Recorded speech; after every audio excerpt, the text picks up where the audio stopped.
माता जी को श्रद्धांजलि देने के लिए सभी लोग इकट्ठा हुए हैं। तो आइए जन्म और मृत्यु के बीच का जो फासला जीवन है, जो सिस्टम बनाया हुआ है परमात्मा ने, उसके बारे में हम जान लें। जन्म और मृत्यु के बीच का फासला ही जीवन है, जो अपनी अवधि आयु कई प्रकार के उतार चढ़ाव तथा समस्याओं से घिरे हुए पूर्ण करता है। जैसे जीवन भर आदमी को ऊर्जा, शक्ति व स्फूर्ति प्रदान करने के लिए भोजन ग्रहण करता है, ठीक उसी प्रकार मस्तिष्क की ऊर्जा ज्ञान से पैदा होती है।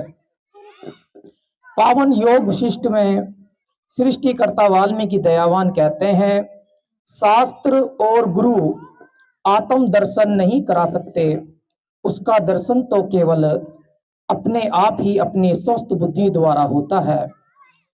आत्मा की आवश्यकता क्या है, आदमी इसे जान ही सोच नहीं पाता। हम तो ये भी यकीन बनाए हुए हैं कि आत्मा को किसी प्रकार की भूख लगती ही नहीं। अगर आत्मा को भूख न लगती तो आप चारों तरफ की सब करना होता, क्योंकि मानव की आत्मा भूखी रहकर मर चुकी है। इसीलिए आज दुनिया घुचड़खाने में परिवर्तित हो रही है। आध्यात्मिकता आत्मा का भोजन है, जिससे आदमी में सात्विक गुण पैदा होते हैं। ये सद्गुण ठीक उसी तरह दवा का काम करते हैं, जैसे बढ़ रहे मर्ज के कीटाणुओं को दवा समाप्त कर स्वास्थ्य प्रदान करती है। सूर्योदय को इंसान कभी अपने घट रहे जीवन के रूप में देखता ही नहीं। इस पल पल घट रहे जीवन के साथ नैतिकता भी समाप्त हो रही है।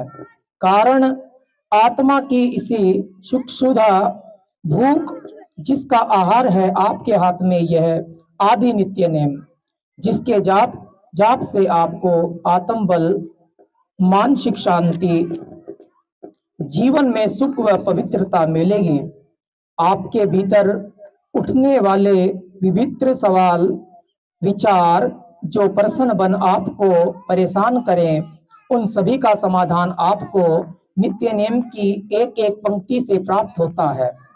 अपितु यदि कि नित्य नेम को मात्र पढ़ना ही नहीं है, बल्कि मनन करना है। मनन से ही मुनि बने हैं। शुभ शाम इसको पढ़ें और समझें। लेकिन मधुवार के इस दोहे को ध्यान में रख करके, मधु का अर्थ सुरा है। सुरा नाम की दो, नाम रतन बंधा रहे आप ही के साथ। जो बोले सो निर्भय, सृष्टिकर्ता वाल्मीकि दयावान की जय।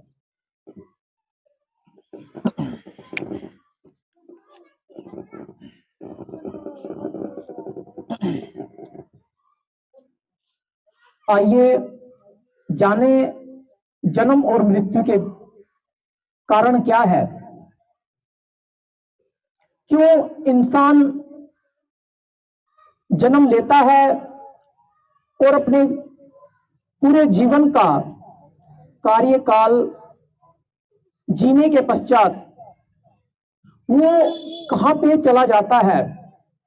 तो आइए जाने कि जैसे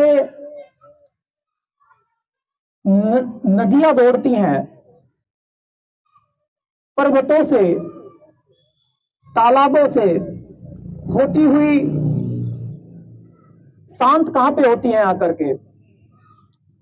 सृष्टिकर्ता वाल्मीकि दयावान को क्या कहा जाता है, उनको रत्नाकर कहकर भी संबोधित किया जाता है। रत्नाकर कहा जाता है समुद्र को। तो जो नदियां दौड़ती हैं पर्वतों से, तालाबों से, नहरों से, है ना, और शांत कहां पे होती हैं आकर के, रत्नाकर में, समुद्र में। फिर वो जो दौड़ने का जो कारण है वो समाप्त हो जाता है। ठीक ऐसे ही इंसान भी पूरे जीवन भर, पूरा जीवन काल पूरा करने के पश्चात लास्ट में क्या होता है, इंसान का जो कार्यकाल होता है ना भी, अगर हम अच्छा करते हैं तो सब कुछ अच्छा ही अच्छा होता है। यानी स्वभाव इंसान का क्या होता है, स्वभाव ही तो धर्म है,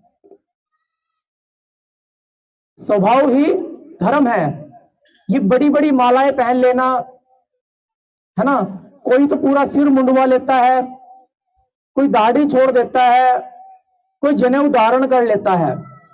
परमात्मा वाल्मीकि दयावान कहते हैं कि ये सारी चीजें ना बाहरी पहचान है, वरना जो धर्म होता है ना वो होता है इंसान का स्वभाव, कि हमारा एक दूसरे को लेकर के दूसरे व्यक्ति से हमारा स्वभाव कैसा है, उसी को परमात्मा वाल्मीकि दयावान धर्म कहते हैं।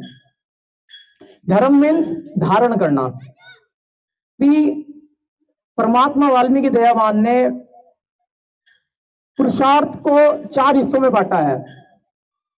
पुरुषार्थ मीन्स धर्म, काम, तो ये सारी चीजें जो परमात्मा ने बनाई हुई भी है, धर्म, अर्थ, काम, मोक्ष। धर्म, जैसे बच्चे का जन्म होता है, सबसे पहले वो अपने माँ बाप से सीखता है, वो फर्स्ट गुरु होते हैं उनके। फिर धीरे धीरे बड़ा होने लगता है, परिवार में और लोगों से सीखता है। फिर स्कूल में जब एडमिशन हो जाती है, फिर गुरुओं से सीखता है, वो होता है धर्म, शिक्षा ग्रहण करना। अर्थ यानी बच्चा अपने पैरों पे खड़ा हो जाए, कहते हैं ना भी रोजगार में आ जाए। फिर काम, जिसको हम बोलते हैं आत्मयोग, शादी। तो जब बच्चे का शिक्षा पूरी हो जाए, अच्छे रोजगार में आ जाए, तब उसकी शादी करनी चाहिए। और हमारी कौम में तो उल्टा हो रहा है, बच्चा हमारा पूर्ण रूप से शिक्षित नहीं होता, फिर उसके लिए शादी करने के लिए लड़की देखनी स्टार्ट कर देते हैं। पता चल रहा कि किसी की लड़की ने पीएचडी कर रखी है और हमारा लड़का भी नगर पालिका में है, उसी के साथ उसकी शादी कर देंगे। तो बताओ वो शादी रहेगी या टूटेगी फिर आने वाले समय में। तो इस खाई को पूरा करने के लिए परमात्मा सृष्टिकर्ता वाल्मीकि दयावान ने एक सिस्टम बनाया है, पुरुषार्थ। हर इंसान, पशु पक्षी से लेकर के इंसान तक, यदि अगर सुबह ही अपने घर से निकलता है अपने बिजनेस करने के लिए या अपने ऑफिस जाने के लिए, अपने किसी भी कार्य को करने के लिए, वो परमात्मा ने बनाया है पुरुषार्थ, मेहनत। जिस बाबा साहब अंबेडकर आप लोगों का खून थे। अभी तो बहुत सारे बौद्धी बनते भी इस बात को उजागर कर रहे हैं, अगर आप फेसबुक के माध्यम से देखोगे। बाबा साहब से पूछा कि आपके कंधों की जिम्मेवारी आन पड़ी है संविधान लिखने की, और आज आप इस देश का जो किस तरह से इस देश का उद्धार देखते हो, किस तरीके से इस देश का विकास हो सकता है। तो बाबा साहब अंबेडकर ने कहा कि जब तक इस देश के लोग तुलसी की जगह वाल्मीकि को नहीं लाएंगे, तब तक इस देश का सुधार नहीं हो सकता, इस देश के लोगों का सुधार नहीं हो सकता। क्योंकि तुलसी रामचरितमानस लिखते हैं, मात्र हिंदी अनुवाद करते हैं, और कुछ ऐसी चीजें रामायण से हटा देते हैं कि जो सच्ची घटनाएं हैं। फिर वाल्मीकि के बारे में इस तरीके के विचार बाबा साहब अगर दे रहे हैं, तो मैं तो मानता हूं सबसे शिक्षित व्यक्ति बाबा साहब अंबेडकर थे। और उन्होंने कहा कि जब तक तुलसी की जगह वाल्मीकि को नहीं लाओगे, जब तक हमारा सुधार, हमारी पूरी कौम का सुधार नहीं हो सकता। और ये बात बाबा साहब अंबेडकर ने एक पुस्तक संस्मरण और स्मृतियां, ये नानक चंद रत्तू जी की भी बुक में शामिल है, जो कोड की थी उन्होंने बात को। और जो एमओ मैथई पंडित जवाहरलाल नेहरू के जो पीए वो भी लिख रहे थे फटाफट फटाफट, उनकी बुक में भी दर्ज है। Remembrance of the man, Nehru युग की यादें, उस पुस्तक का नाम है। तो अगर एक बुक में होती ये बात लिखी हुई, हो सकता था झूठ थी संदीप जी, मगर 2 बुकों में ये बात अंकित है। इस बात को हमारे लोगों को स्वीकार करना चाहिए। बाबा साहब अम्बेडकर ने इतनी बड़ी बात कही।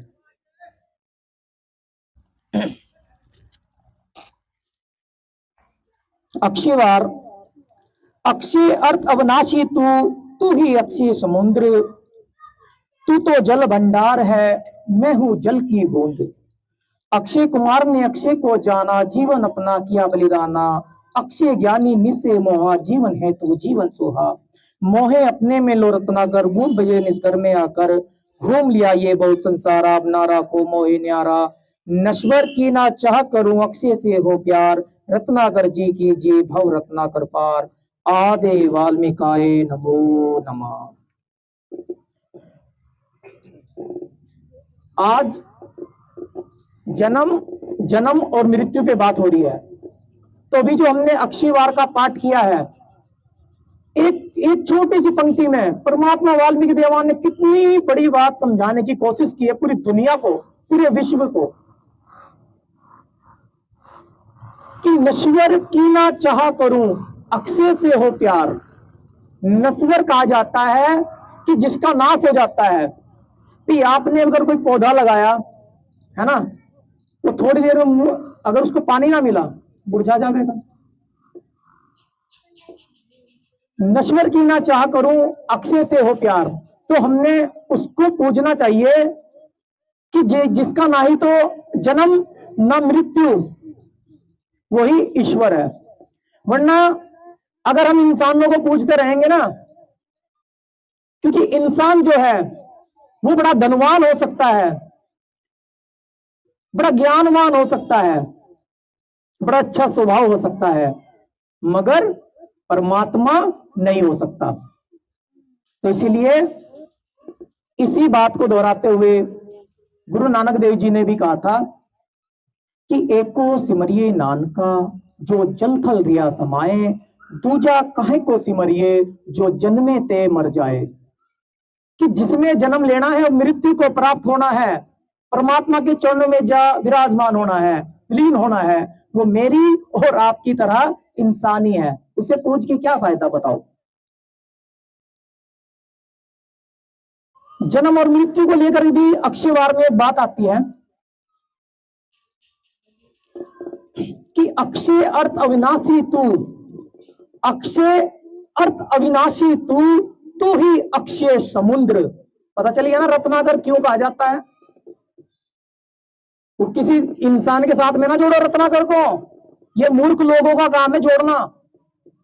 जो इस देश के बड़े महामूर्ख लोग हैं ना, परमात्मा वाल्मीकि देवान पे टिप्पणियां करते हैं नाप शनाप, उन मूर्खों को मत सोचो, क्योंकि बाबा साहब ने पहले कहा था कि शिक्षित हो जाओ। शिक्षित हो जाओगे तो शब्दों का अर्थ करना सीख जाओगे। अभी गूगल पे डाल के देखो रत्नाकर का अर्थ क्या होता है। समुद्र, अक्षय अर्थ अविनाशी तू ही अक्षय समुद्र। तू तो जल भंडार है, मैं हूं जल की बूंद। कि हमारा जो जीवन है, ये मात्र हमारी जो माता जी विराजमान हुई है ना, विलीन हुई है परमात्मा के चरणों में। केवल माता जी को ही ना सोचो कि माता जी विराजमान हुई है, विलीन हुई है। हम सबने भी अपने जीवन का कार्यकाल पूरा करने के पश्चात जा विराजना है परमात्मा के चरणों में। तो अक्षय अर्थ अविनाशी तू ही अक्षय समुद्र। तू तो जल भंडार है, मैं हूं जल की बूंद। हमारा जो सबका जीवन है ना, पत्ती पर लटकती एक बूंद के समान है। जिस प्रकार से पानी की एक बूंद जब सागर में जा मिलती है और फिर बूंद का अपना कोई अस्तित्व नहीं रहता, ठीक इसी प्रकार जब ये आत्मा उस परमात्मा में जा विराजती है, फिर आत्मा का भी अपना कोई अस्तित्व नहीं रहता। हमारे लोग, मैं बड़ा देखता हूं, हमारे वीर श्रेष्ठ संदीप बिरला जी ने एक बड़ी अच्छी मुहिम छेड़ रखी है। वो जो लोग परमात्मा कहते हैं, अंधविश्वास, अनपढ़ता और पाखंडवाद से निकाल लो दुनिया को, आदि धर्म कहता है। वरना दुनिया का कोई भी धर्म नहीं कहता कि लोगों को अनपढ़ता, अंधविश्वास और नशाखोरी से निकालो, मगर आदि धर्म कहता है। तो आप देखें, कुछ लोग आज अगर मृत्यु हुई, इतना ढोंग लोगों के अंदर है। एक लाइन आती है नित्यनेम में कि ढक है ढोंग मनुष्य ने रची है बेसुमार, सतपथ को ना दिया। देखो, अगर कोई मृत्यु हो जाती है ना, अगर कोई मृत्यु हो जाती है तो देह को जब लेकर चलते हैं, बच्ची को उठाया जाता है, उसको पकड़ते हैं, उसको खींचते हैं कि नहीं मत ले जाओ, मत ले जाओ, मत ले जाओ। बड़ा दुख का विषय होता है, वो बड़ा दुखदायी विषय होता है उस दौरान का जो समय होता है। और फिर अब जिस मां ने हमें 9 महीने अपनी कोख में रखा हो, जिस मां ने 9 महीने हमें अपनी कोख में रखा हो, खुद वो गिल्ले में सोती है, हमें सूखे में सुलाती है, कई बार खाना भी अपने बच्चों को खिलाती है, दूध भी पिलाती है। तो अगर वो मां सपने में ही सही, अगर उनकी रूह हमारे परिवार में आ जाए तो क्या वो मां दुख दे सकती है किसी को? ये पाखंड अपने दिमाग से निकाल दो। ये जो तुम तीसरे चौथे दिन या 13वीं के टाइम ये हमन वाला जो पाखंड करते हो ना, आज तुम्हें हमन की सच्चाई भी बता दूं। अगर हमन में कहीं, यज्ञ हमन में कहीं शक्ति होती तो आज वर्ल्ड कप ना हारती इंडिया, क्योंकि सारे विद्वान पंडित लोग बैठे हुए थे, सारे विद्वान पंडित लोग बैठे हुए थे हमन करने के लिए, और इंडिया हारी नहीं, बड़ी बुरी तरह से हार गई। तो अगर हमन में शक्ति होती या किसी आत्मा को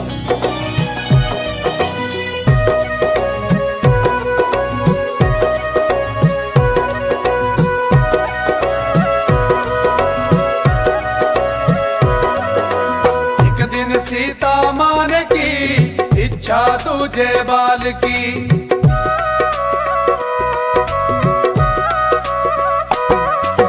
एक दिन सीता मान की इच्छा तुझे बाल की, उस में शंबुक की